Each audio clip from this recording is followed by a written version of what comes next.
Salve, salve, amigas e amigos do Grande Prêmio. Tudo bem com vocês? Vou aqui pegar meu microfone aqui para falar com vocês hoje neste GP às 10, abrindo uma semana bastante importante para a Fórmula 1, a semana do GP do Azerbaijão. Azerbaijão que volta ao calendário depois de ser mais uma das corridas que não foram realizadas no ano passado em razão da pandemia. O Azerbaijão está voltando uma corrida que costuma ser bastante empolgante e costuma também reservar surpresas. Sérgio Pérez já foi ao pódio no Azerbaijão correndo pela Force India.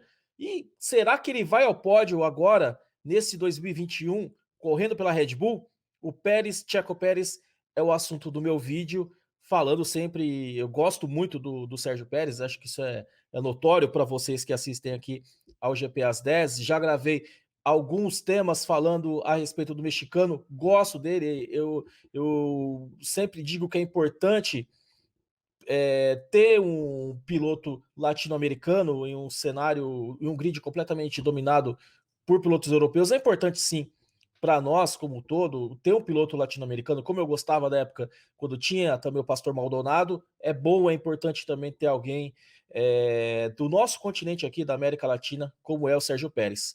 Mas isso não significa que a gente tem que passar pano, né? O Pérez está fazendo pouco neste ainda princípio de temporada na Fórmula 1.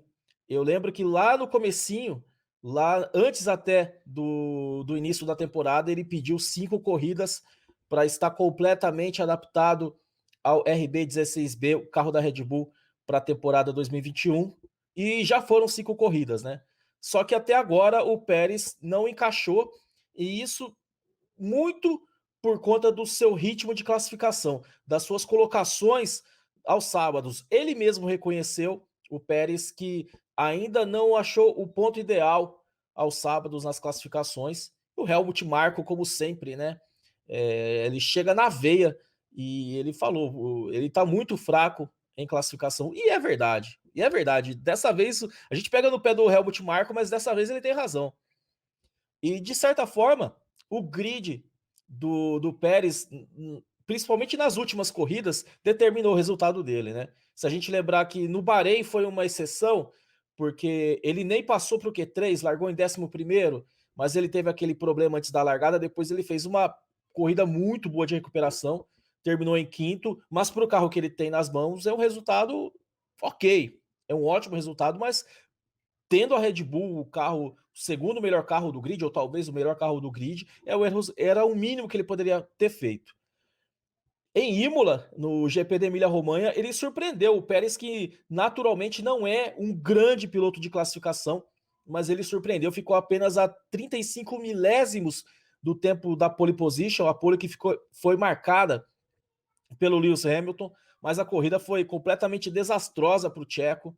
E para piorar ainda, o Checo ele terminou em 11º, rodou bastante na pista, a pista estava bastante úmida e tudo mais. E para piorar ainda, o Max Verstappen ganhou, e ganhou com autoridade. Então, ficou muito complicado para ele.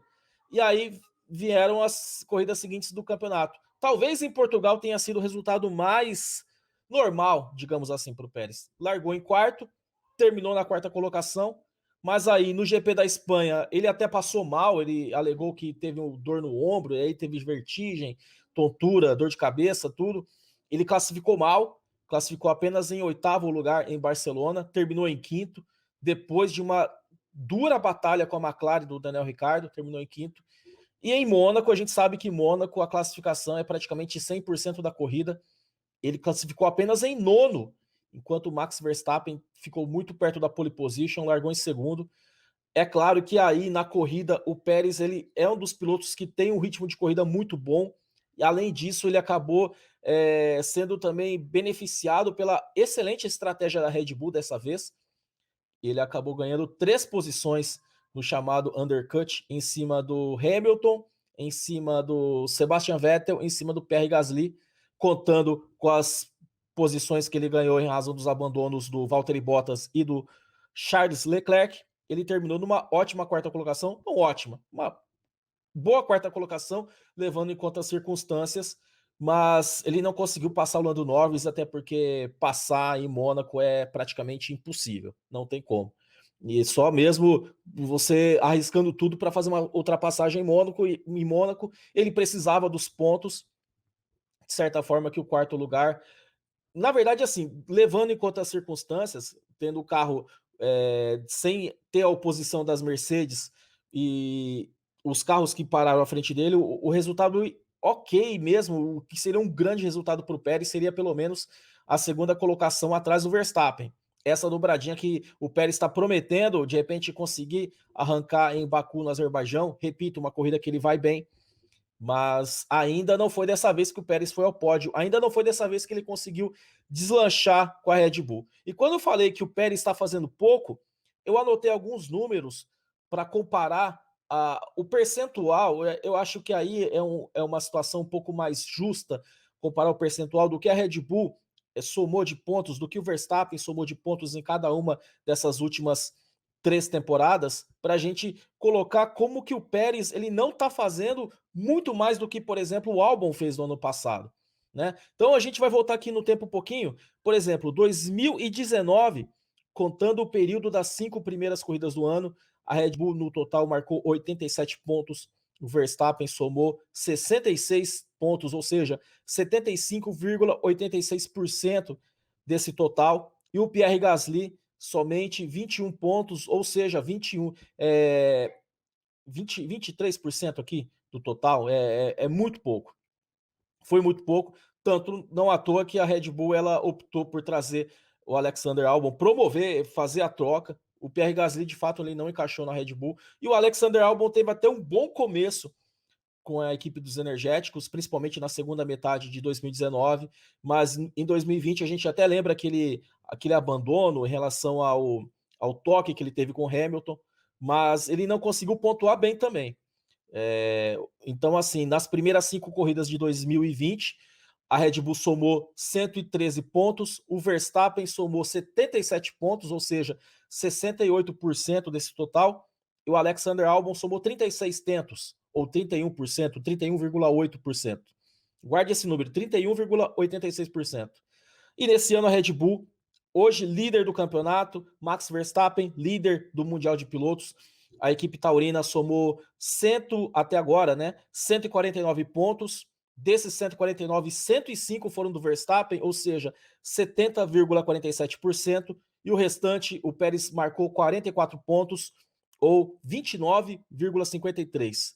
É claro que os números são frios, né? Os números, eles nem sempre eles retratam tudo de uma maneira mais fiel, mas é para você entender de um certo ponto de vista como que o Pérez, ele na verdade ele não faz mais do que o Albon. Ele foi contratado para fazer mais do que o Albon e ele não tem feito. Essa é a grande realidade.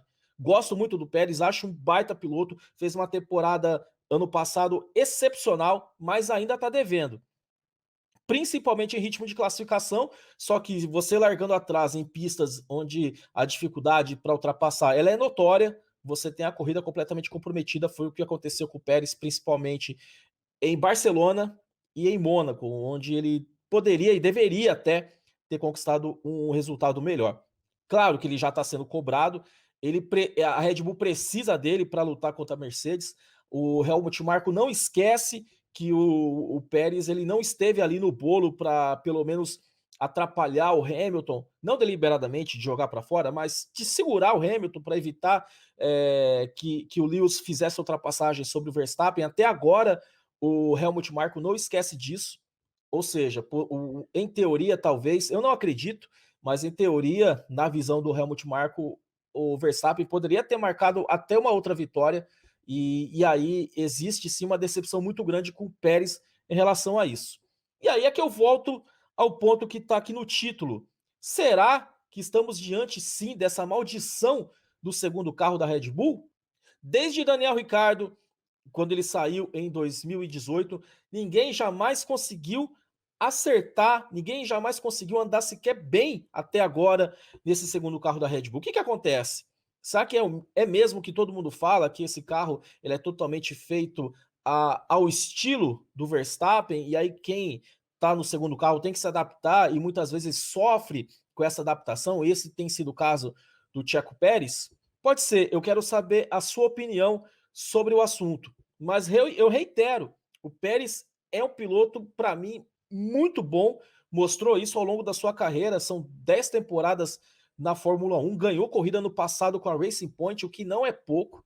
O que ele fez foi algo assim absurdo por um carro de equipe média, né? Média, vou dizer média para grande, mas uma equipe em ascensão, como era a Racing Point no ano passado, inclusive num patamar melhor do que hoje está Aston Martin, mas pelo menos até agora não consegue deslanchar.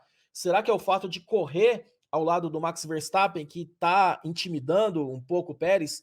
Não acredito também, porque o Pérez é um piloto de muita cancha, um piloto muito experiente, não, não se intimidaria com o Verstappen em um cenário completamente diferente do que ele encarou na McLaren em 2013. Mas o fato é que o Pérez não está se encaixando ainda à pilotagem do carro da Red Bull.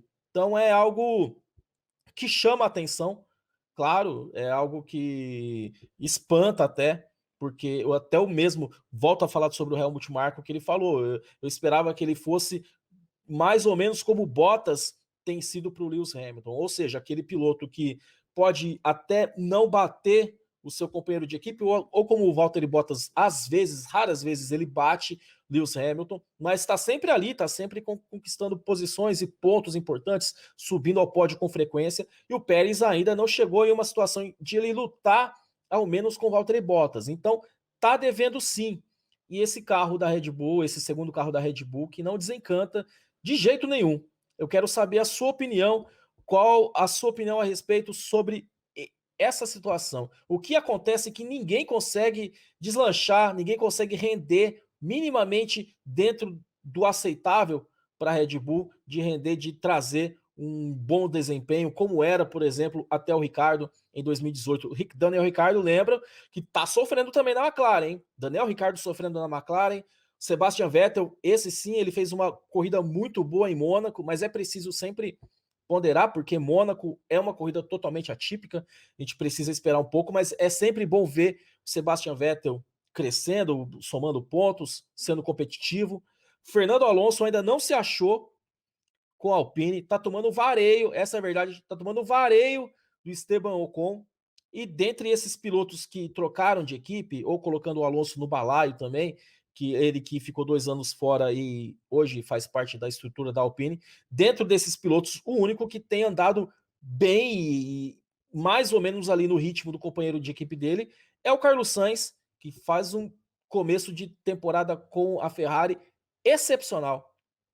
Excepcional. Mas o Pérez, que é o tema central aqui desse nosso vídeo, tá devendo bastante. Então quero saber a sua opinião. Comente aqui, deixe seu like gostoso. É sempre importante ter a sua opinião, ter o seu feedback.